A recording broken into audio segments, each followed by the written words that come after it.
നമസ്കാരം. ഇന്ത്യയുടെ റെയിൽവേ ഗതാഗത രംഗത്തെ അഭിലഷണീയ പദ്ധതിയായ മുംബൈ അഹമ്മദാബാദ് അതിവേഗ റെയിൽവേ ഇടനാഴി യാഥാർത്ഥ്യത്തോട് അടുക്കുകയാണ്. രാജ്യം ഏറെ പ്രതീക്ഷയോടെ കാത്തിരിക്കുന്ന ഈ പദ്ധതിയുടെ ഭാഗമായുള്ള ആദ്യ ബുള്ളറ്റ് ട്രെയിൻ 2028ഓടെ ഗുജറാത്തിലെ സബർമതിക്കും വാപിക്കുമിടയിൽ ഓടും. അതിനു പിന്നാലെ 2029നും 2030നും ഇടയിൽ പദ്ധതി പൂർണ്ണതോതിൽ പ്രവർത്തനക്ഷമമാകും. നിലവിൽ നിർമ്മാണത്തിലിരിക്കുന്ന മുംബൈ അഹമ്മദാബാദ് അതിവേഗ ഇടനാഴി പദ്ധതിക്ക് ആകെ 508 കിലോമീറ്റർ ദൈർഘ്യമാണുള്ളത്. മഹാരാഷ്ട്രയിലെ മുംബൈ ബാന്ദ്ര കുർള കോംപ്ലക്സ്, താനെ, വിരാർ, ബോയ്സർ, ഗുജറാത്തിലെ വാപി, ബിലിമോറ, സൂററ്റ്, ഭറൂച്ച്, വഡോദര, ആനന്ദ്, അഹമ്മദാബാദ്, സബർമതി എന്നിവിടങ്ങളാണ് ഈ പദ്ധതിയിൽ ഉൾപ്പെടുന്നത്. രാജ്യത്തിന്റെ കണക്ടിവിറ്റിയിൽ വലിയ മാറ്റങ്ങൾ കൊണ്ടുവരാനുതകുന്ന വികസന പദ്ധതിയാണിത്. ഈ അതിവേഗ റെയിൽവേ ഇടനാഴി പദ്ധതിയിലെ ആദ്യ ട്രെയിൻ സബർമതിക്കും വാപിക്കുമിടയിൽ ഓടുന്നതിന് മുന്നോടിയായി ഈ ബുള്ളറ്റ് ട്രെയിനിന്റെ യാത്രാ നിരക്കും മറ്റ് അനുബന്ധ കാര്യങ്ങളും നിർണ്ണയിക്കുന്നതിനായി നാഷണൽ ഹൈസ്പീഡ് റെയിൽ അതോറിറ്റി അഥവാ NHSRCL യാത്രക്കാർക്കിടയിൽ ഒരു സർവേയും നടത്തിവരികയാണ്. ഗുജറാത്ത് സംസ്ഥാനത്ത് വാപി മുതൽ സബർമതി വരെ ഏകദേശം 348 കിലോമീറ്ററാണ് അതിവേഗ റെയിൽവേ പാത കടന്നുപോകുന്നത്. മഹാരാഷ്ട്ര സംസ്ഥാനത്ത് ഈ ട്രെയിൻ റൂട്ട് കടന്നുപോകുന്നത് 156 കിലോമീറ്ററാണ്. രാജ്യം സ്വപ്നം കാണുന്ന ഈ അതിവേഗ റെയിൽവേ പദ്ധതി നല്ല രീതിയിൽ പുരോഗമിച്ചു വരികയാണെന്നും അതിനായുള്ള ആദ്യത്തെ സ്റ്റേഷൻ ഗുജറാത്തിലെ സൂറത്തിൽ തയ്യാറായതായും കേന്ദ്ര ആഭ്യന്തര വ്യവസായ ഗതാഗത യുവജന കായിക സഹമന്ത്രി ഹർഷ് സാങ്വി അറിയിക്കുകയുണ്ടായി.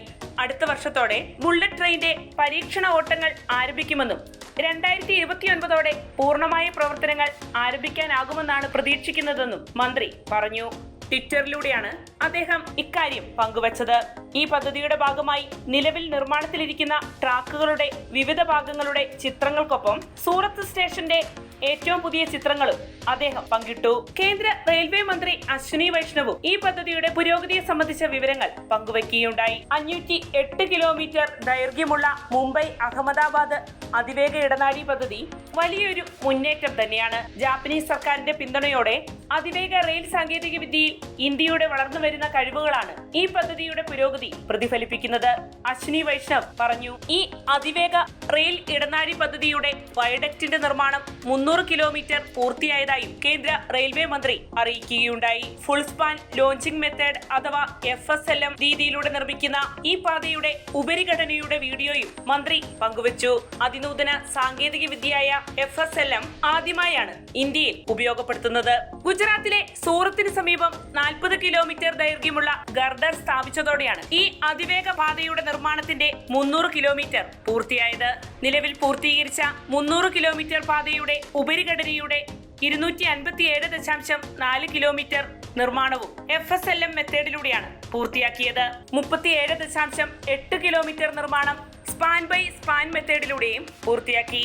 ഇതുകൂടാതെ നദികൾക്ക് കുറുകെയുള്ള 14 പാലങ്ങൾ, 60 മുതൽ 130 മീറ്റർ ദൈർഘ്യമുള്ള 7 ഉരുക്കുപാലങ്ങൾ 0.9 കിലോമീറ്ററിലും 40 മുതൽ 80 മീറ്റർ നീളമുള്ള 5 പാലങ്ങൾ 1.2 കിലോമീറ്ററിലും പൂർത്തീകരിച്ചു. ഇതോടൊപ്പം 2.7 കിലോമീറ്റർ വരുന്ന സ്റ്റേഷൻ കെട്ടിടമാണ് പൂർത്തിയാക്കിയിരിക്കുന്നത്.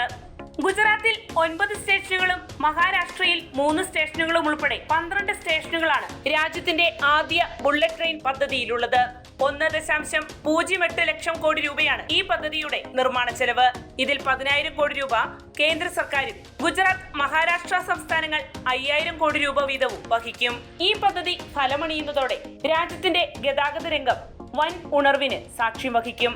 1832 മദ്രാസിൽ ഇന്ത്യയിലെ ആദ്യത്തെ റെയിൽവേ ലൈൻ നിർമ്മിക്കാനുള്ള നിർദ്ദേശത്തോടെയാണ് ഇന്ത്യൻ റെയിൽവേയുടെ ചരിത്രം ആരംഭിക്കുന്നത്.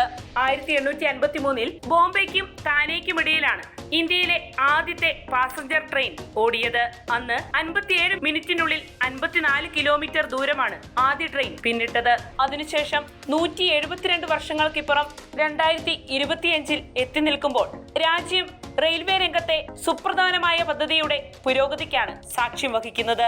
വരുന്ന 4 വർഷത്തിനുള്ളിൽ രാജ്യം കാത്തിരിക്കുന്ന മുംബൈ അഹമ്മദാബാദ് അതിവേഗ ഇടനാഴി പദ്ധതി യാഥാർത്ഥ്യമാകുന്നതോടെ അത് ഇന്ത്യയുടെ ഗതാഗത ചരിത്രത്തിൽ ഒരു സുവർണ അധ്യായത്തിനാകും തുടക്കം കുറിക്കുക. വാർത്തയുടെ നിറം തേടി തനിനിറം.